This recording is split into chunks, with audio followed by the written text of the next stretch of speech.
ফের সংসদ ও রাষ্ট্রপতি প্রধানমন্ত্রীর ক্ষমতায় ভারসাম্য চায় বিএনপি। ন্যায় বিচার, সাম্য, মানবিক মর্যাদাকে সংবিধানের মূলনীতি করার প্রস্তাবনা। সিইসি সহ 5 কমিশনারকে শপথ পড়াবেন প্রধান বিচারপতি। এবার বুদ্ধিজীবী শিক্ষকদের সঙ্গে বৈঠকে নির্বাচন সংস্কার কমিশন। আজারবাইজানে খুলছে কর্মসংস্থানের নতুন দুয়ার। বাংলাদেশ থেকে দক্ষ কর্মী নেয়ার আগ্রহ। আগামী বছরের শুরুতে ঢাকায় আসবে উচ্চ পর্যায়ের প্রতিনিধি দল।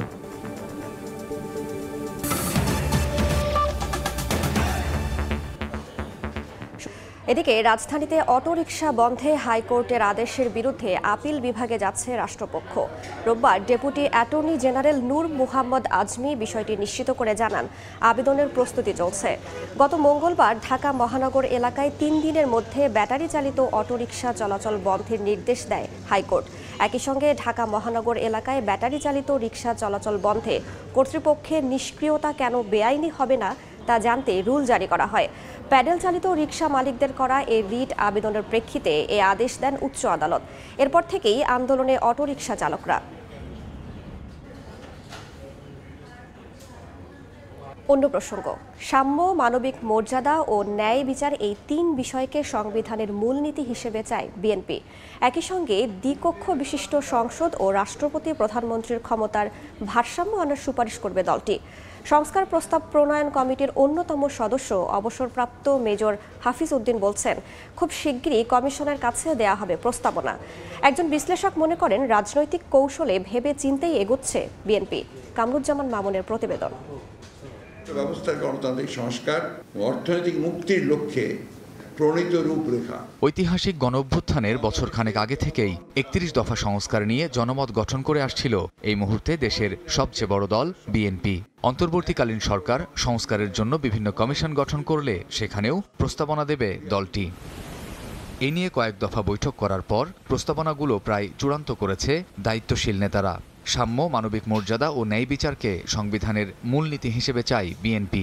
একই সঙ্গে দ্বিকক্ষ বিশিষ্ট সংসদ, রাষ্ট্রপতি প্রধানমন্ত্রীর ক্ষমতার ভারসাম্য এবং তত্ত্বাবধায়ক সরকার ব্যবস্থা ফিরিয়ে আনার সুপারিশ করা হবে। শেখ হাসিনা না থাকাই মানে সংস্কারের অর্ধেকের বেশি সংস্কার করা হয়ে গেছে। এটাই হলো সবচেয়ে বড় সংস্কার, আওয়ামী লীগ এবং শেখ হাসিনার বিদায়। বিএনপির এই নীতি নির্ধারক বলছেন, নির্বাচিত প্রতিনিধিরাই মূল সংস্কার করবে। আওয়ামী লীগ আমলে যে সমস্ত সংস্কার করা হয়েছে সেগুলোকে বাদ দিয়ে তার পূর্বের অবস্থায় যাওয়া, এটাই হলো আমাদের মৌলিক অবস্থান।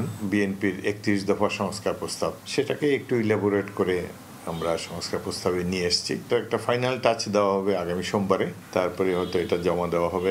2025-এর মধ্যে ডেফিনেটলি আমরা নির্বাচন চাই এবং বর্তমানে যে অবস্থা আছে আগামী এপ্রিল মাসের মধ্যে নির্বাচন দেওয়া সম্ভব। প্রায় প্রতিদিনই যত দ্রুত সম্ভব নির্বাচন আয়োজনের দাবি করছে বিএনপি। একই সঙ্গে সংস্কার নিয়ে দলটির অবস্থা অনেকটা এরকম যে, নির্বাচনের জন্য যতটুকু দরকার ততটুকুই এখন হওয়া উচিত। বাংলাদেশের এখন একজন বিশ্লেষক মনে করেন, বিএনপি ভেবেচিন্তে এগুচ্ছে। বিএনপি অনেক সুপরিকল্পিতভাবে এবং বুঝে শুনে তারা রাজনৈতিক কর্মসূচিগুলো গ্রহণ করছে। এই ইন্টেরিম ব্যবস্থাপনা তো ইন্টেরিম, এটা কোনো স্থায়ী সমাধান নয়। রাজনৈতিক দলগুলোর সঙ্গে সমঝোতা ও সংলাপের মাধ্যমে জরুরি সংস্কার সেরে অন্তর্বর্তী সরকারকে নির্বাচনের দিকে যেতে বলছেন এই রাজনীতি বিশ্লেষক। রাজনৈতিক দলগুলোর সাথে একটা সমঝোতা, তাদের সাথে একটা আলাপ আলোচনার ভিত্তিতে একটা গ্রহণযোগ্য অবাধ নির্বাচনের জন্য যে সংস্কারগুলো জরুরি সেইগুলো করে একটা নির্বাচনের দিকে আমাদের যাওয়া দরকার। কামরুজ্জামান মামুন, সময় সংবাদ, ঢাকা। নবগঠিত নির্বাচন কমিশনের প্রধান নির্বাচন কমিশনার সহ 5 কমিশনার শপথ নেবেন আজ দুপুরে সুপ্রিম কোর্টের জাজেস লাউঞ্জে তাদের শপথ অনুষ্ঠিত হবে। নতুন নির্বাচন কমিশনারদের শপথ পাঠ করাবেন প্রধান বিচারপতি সৈয়দ রেফাত আহমেদ। 21 নভেম্বর রাষ্ট্রপতির নির্দেশে নতুন নির্বাচন কমিশন গঠন হয়। প্রধান নির্বাচন কমিশনার হিসেবে নিয়োগ দেওয়া হয় অবসরপ্রাপ্ত সচিব এএমএম নাসির উদ্দিনকে। বাকি কমিশনাররা হলেন সাবেক অতিরিক্ত সচিব আনোয়ারুল ইসলাম সরকার, অবসরপ্রাপ্ত জেলা ও দায়রা জজ আব্দুর রহমান মাসুদ, অবসরপ্রাপ্ত যুগ্ম সচিব বেগম তাহমিদা আহমদ ও অবসরপ্রাপ্ত ব্রিগেডিয়ার জেনারেল আবুল ফজল মোহাম্মদ সানাউল্লাহ। এ বিষয়ে বিস্তারিত জানাতে সুপ্রিম কোর্টে আছেন সহকর্মী আফজাল হোসেন, সরাসরি যাচ্ছি তার কাছে। দেড়টায় শপথ অনুষ্ঠিত হবে এবং শপথ পড়াবেন প্রধান বিচারপতি সৈয়দ রেফাত আহমেদ। এরই মধ্যে শপথের যে সব ধরনের আনুষ্ঠানিকতা থাকা দরকার সব ধরনের প্রস্তুতি কিন্তু সম্পন্ন করা হয়েছে। এখন শুধু নির্বাচন কমিশনারদের জন্য অপেক্ষা এবং নির্বাচন কমিশনের সচিবালয়ের কয়েকজন কর্মকর্তাও এর মধ্যে এসেছেন, কিন্তু এখন পর্যন্ত প্রধান নির্বাচন কমিশনার বা অন্য যে 4 সদস্য নতুন নিয়োগ পেয়েছেন তারা কিন্তু এখনও আসেননি। এবং সুপ্রিম কোর্টের তরফ থেকে যেটি বলা হয়েছে যে জাস্ট ডেটটাই এই শপথ গ্রহণটি অনুষ্ঠিত হবে এবং শপথ নেওয়ার পরে সাংবিধানিকভাবে পরবর্তী 5 বছরের জন্য তিনি নির্বাচন কমিশনার এবং প্রধান নির্বাচন কমিশনার হিসেবে দায়িত্ব পালন করবেন। আর 21শে নভেম্বর মূলত এই 5 জনকে নিয়োগ দেওয়া হয় এবং এর আগে সার্চ কমিটি গঠিত হয়েছিল এবং রাজনৈতিক দলগুলো তাদের কোনো সুপারিশ থাকলে সেই নামগুলোও কিন্তু সার্চ কমিটির কাছে দিয়েছিলেন এবং রাজনৈতিক দলগুলোর সুপারিশ এবং ব্যক্তি হিসেবে যদি কেউ নিজেও নির্বাচন কমিশনার হতে চান সে ধরনের নামও কিন্তু কয়েকজন দিয়েছেন, এটাও আমরা জানতে পেরেছি। সব কিছু ফাইনাল করার পরেই সার্চ কমিটি 10 জনের নাম রাষ্ট্রপতির কাছে প্রস্তাব করেছিল, সেখান থেকেই 5 জনকে বেছে নেওয়া হয়েছে আগামী 5 বছরের জন্য নির্বাচন কমিশনার হিসেবে। আর এই নির্বাচন কমিশন গঠিত হয়েছে, রাজনৈতিক দলগুলো তাদের প্রতিক্রিয়া জানিয়েছেন। এখন পর্যন্ত খুব একটা বিরোধী মত আসেনি। বড় দল বিএনপি, জামায়াত তারা কিন্তু এই প্রধান নির্বাচন কমিশনার থেকে শুরু করে অন্য 4 জন নির্বাচন কমিশনের কাছে প্রতি আস্থা রাখতে চান এবং এই নির্বাচনের কমিশনের সামনে চ্যালেঞ্জ রয়েছে এবং সবকিছু মিলিয়ে যেটি বলা চলে যে চ্যালেঞ্জ থাকলেও ভোটারদের মাঝে গত 3টি নির্বাচন যেভাবে হয়েছে মানুষের ভোট নিয়ে যে আগ্রহের কমতি বা আস্থা কমে গেছে সেটি ফেরানোই এই নির্বাচনের বড় চ্যালেঞ্জ। একই সঙ্গে যেহেতু রাজনৈতিক দলগুলোর মধ্যে একটি প্রতিযোগিতা রয়েছে এবং সেই প্রতিযোগিতাকে এই নির্বাচন কমিশনার কিভাবে সামলাবেন সেটাও কিন্তু দেখার বিষয়। তো শপথ হবে 1:30টায় এবং শপথ পড়াবেন প্রধান বিচারপতি সৈয়দ রেফাত আহমেদ। এখন পর্যন্ত শপথ নিতে কোনো নির্বাচন কমিশনারই কিন্তু সুপ্রিম কোর্টে আসেননি। তো এই ছিল আমার কাছে সবশেষ খবর। সুপ্রিম কোর্ট থেকে যুক্ত হয়েছিলেন সহকর্মী আফজাল হোসেন। নির্বাচন ব্যবস্থার সংস্কার বিষয়ে এবার নাগরিক সমাজ, বুদ্ধিজীবী ও শিক্ষকদের সঙ্গে বৈঠকে বসেছে নির্বাচন সংস্কার কমিশন। এই মুহূর্তে নির্বাচন ভবনে আছেন সহকর্মী ফারজানা আক্তার, সরাসরি যাচ্ছে তার কাছে।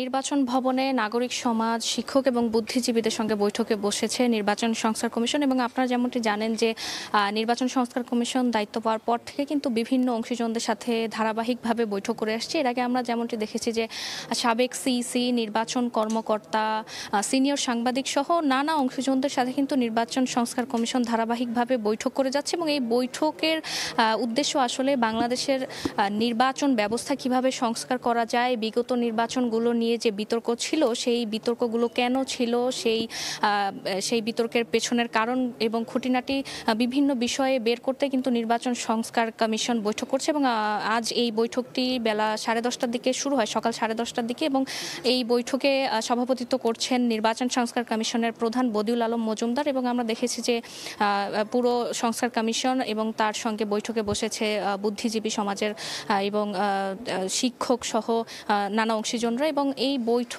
বৈঠক এখনো শেষ হয়নি, বৈঠক চলছে। তবে আমরা যেমনটি জানতে পেরেছি যে বৈঠকে আসলে বাংলাদেশের নির্বাচন ব্যবস্থা নিয়ে আলোচনা হবে। এবং এর আগের বৈঠকগুলোতে আমরা যেমনটি দেখেছিলাম যে বাংলাদেশের নির্বাচনী ব্যবস্থা কিভাবে আরও ভালো করা যায়, নির্বাচনী আইন নিয়ে যে বিতর্কগুলো রয়েছে বা নির্বাচনের যে বিধি বিধান যেগুলোর কারণে আসলে বিগত 3টি নির্বাচন প্রশ্নবিদ্ধ হয়েছিল, সেই আইনগুলো আসলে কিভাবে পরিবর্তন করা যায় বা কোন কোন উপায়ে আসলে কাজ করলে এই নির্বাচন সুষ্ঠু হবে, সেইগুলো নিয়ে আসলে বৈঠকে আলোচনা হবে। এবং আরেকটি বিষয় জানিয়ে রাখি, নতুন নিযুক্ত নির্বাচন কমিশনার আজ সুপ্রিম কোর্টে শপথ নেবেন। এরপর আসলে তাদের ইসিতে আসার কথা রয়েছে। তো আমরা দেখেছি যে সেজন্য ইসিতে আসলে তাদের গ্রহণ করতে যেই ধরনের প্রস্তুতি প্রয়োজন তারা সব ধরনের প্রস্তুতি গ্রহণ করেছে। তো এই ছিল আমার কাছে এখান থেকে সব শেষ। সরাসরি যুক্ত ছিলাম আগারগাঁওয়ে। আজারবাইজানে খুলছে কর্মসংস্থানের নতুন দুয়ার। বাংলাদেশ থেকে দক্ষ কর্মী নেয়ার আগ্রহ জানিয়েছে দেশটি। বছরের শুরুতে ঢাকায় আসবে উচ্চ পর্যায়ের প্রতিনিধি দল। দূতাবাস খোলার বিষয়টিও পর্যালোচনায় রেখেছে বাকু। মার্জিয়া মোমোর রিপোর্ট।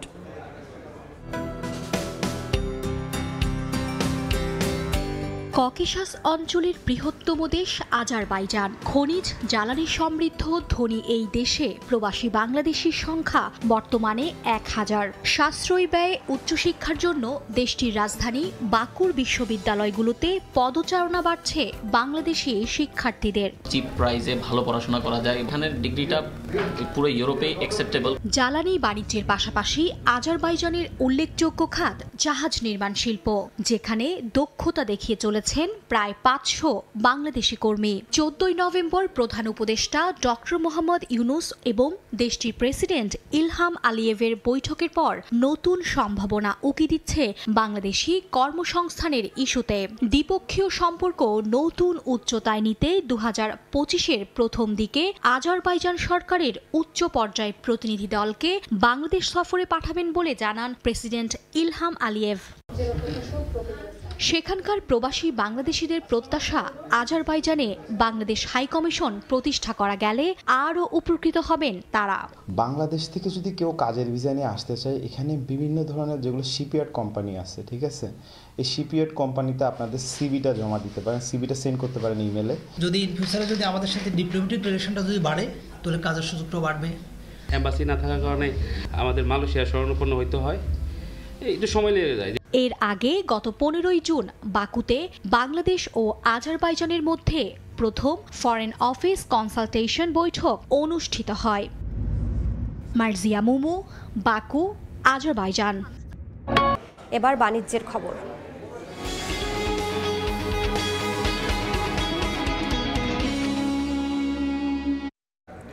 ভালো কোম্পানিকে পুঁজিবাজারে আনতে বিশেষ কর ছাড় চায় বিএসইসি। এ বিষয়ে এনবিআরকে চিঠি দিয়েছে সংস্থাটি, যা বাস্তবায়ন হলে যুগান্তকারী প্রভাব পড়বে বলে মনে করেন আইসিবি চেয়ারম্যান। তবে এতে বাজারে বৈষম্য বাড়ার পাশাপাশি রাজস্ব কমবে বলে মনে করেন শ্বেতপত্র প্রণয়ন কমিটিতে থাকা অর্থনীতিবিদ। মহির মারুফের প্রতিবেদন। নতুন কমিশন দায়িত্ব নেয়ার 3 মাস পেরিয়ে গেলেও স্থিতিশীলতা ফেরেনি শেয়ার বাজারে। একদিকে দুর্বল কোম্পানির শেয়ারের চাপ, অন্যদিকে বহুজাতিক কোম্পানির তালিকাভুক্তিতে অনীহা। সব মিলিয়ে ভালো মানের আইপিও পেতে মরিয়া বিএসসিসি এবার বিশেষ সুবিধা চেয়ে অনুরোধ জানিয়েছে এনবিআর এর কাছে। সম্প্রতি এনবিআরকে পাঠানো এক চিঠিতে 30% শেয়ার পুঁজিবাজারে অফলোড করবে বা ছাড়বে এমন কোম্পানিগুলোকে 5 বছরের জন্য শতভাগ কর মওকুফের অনুরোধ করেছে বিএসসিসি। এছাড়া 10 এবং 20% শেয়ার ছাড়ের ক্ষেত্রেও কর কমানোর আবেদন করেছে নিয়ন্ত্রক সংস্থাটি। যেসব কোম্পানি আইপিওর মাধ্যমে 30% শেয়ার পোস্ট আইপিও পেডাপের অফলোড করবে বা অফার সাইজ হবে, তো সে ধরনের কোম্পানিকে 5 বছরের কর অবকাশ সুবিধার জন্য আমরা অনুরোধ করেছি। এবং পাশাপাশি যারা 20% অফলোড করবে তাদের জন্য ট্যাক্স রেট 12.5%-এর আমরা প্রস্তাবনা করেছি।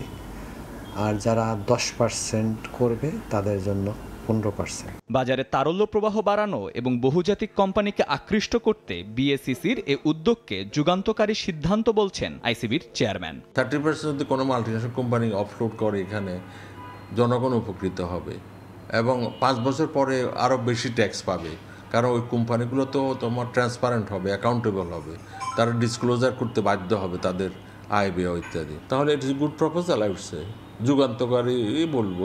তবে শ্বেতপত্র প্রণয়ন কমিটিতে থাকা এ অর্থনীতিবিদ সতর্ক করে দিয়ে বলেছেন, এমন কর ছাড়ের ক্ষেত্রে তৈরি হতে পারে বৈষম্য, কমতে পারে রাজস্ব। পুরানো যারা নাকি সেখানে অফলোড করেছেন তারা 27% তারা দিতে থাকবেন, আর নতুন যারা আসবেন তাদেরকে 5 বছরের জন্য একটা বড় সময়ের জন্য কিছুই দিতে হবে না। এটা একটা বৈসাদৃশ্য সৃষ্টি করবে। এনবিআর এর তো একটা চ্যালেঞ্জ আছে যে সে যদি টাকা না পায় তাহলে আমাদের দেশের উন্নয়নমূলক কাজ বলি, শিক্ষা, স্বাস্থ্য, সামাজিক সুরক্ষা, এসব কাজের জন্য টাকা সে কোথা থেকে পাবে? বহুজাতিক কোম্পানিকে তালিকাভুক্ত না করলে চাঙ্গা হচ্ছে না পুঁজিবাজার, আবার বিশেষ সুবিধা না দিলে আগ্রহ দেখাচ্ছে না এসব প্রতিষ্ঠান। এমন পরিস্থিতিতে বাজার বিশ্লেষকরা বলছেন, সব মিলিয়ে শাখের করাতের মুখোমুখি নিয়ন্ত্রক সংস্থা। মহির মারুফ, সময় সংবাদ, ঢাকা। এ পর্যায়ে শীর্ষ সংবাদগুলো জানিয়ে দিচ্ছি আরও একবার। 2 কক্ষের সংসদ ও রাষ্ট্রপতি প্রধানমন্ত্রীর ক্ষমতায় ভারসাম্য চায় বিএনপি। ন্যায় বিচার, সাম্য, মানবিক মর্যাদাকে সংবিধানের মূলনীতি করার প্রস্তাবনা। এবং সিইসি সহ 5 কমিশনারকে শপথ পড়াবেন প্রধান বিচারপতি। এবার বুদ্ধিজীবী শিক্ষকদের সঙ্গে বৈঠকে নির্বাচন সংস্কার কমিশন।